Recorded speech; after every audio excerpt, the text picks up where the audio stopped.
Guys, nakabantay mo pag mag-post gani mo og kanang mga long form video. Nakabantay mo nga parting daghana na divide siya sa dipindion sa katas-on anyuhang video. Na siya part 1, na siya part 2, part 3, part 4 hangtod maabot ang uban maabot og part 7. Dipindi sa katas-on sa inyong video.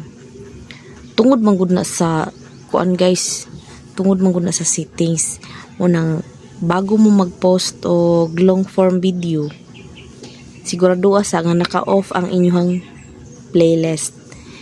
Dali patadawon ta mo guys sa unsaon. Example, mag-post naka scroll down sa scroll up sa nimo, kita ka nang create playlist from your video, di ba naka-on na siya, dapat i-off na nimo siya.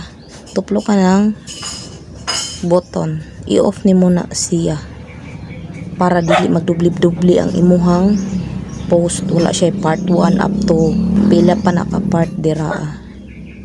I-off lang na nimo siya, then save bago ka mag proceed og share. Ana lang. O diba, tanawa. Kailangan i-show jud nimo na nga naka-off bago ka mag-share ng video. Kay para di magdubli.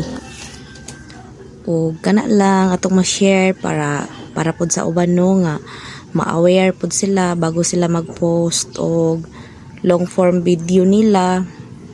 Dapat naka-off jud to nga settings. Mo lang to. Bye-bye. Salamat sa pagtan-aw.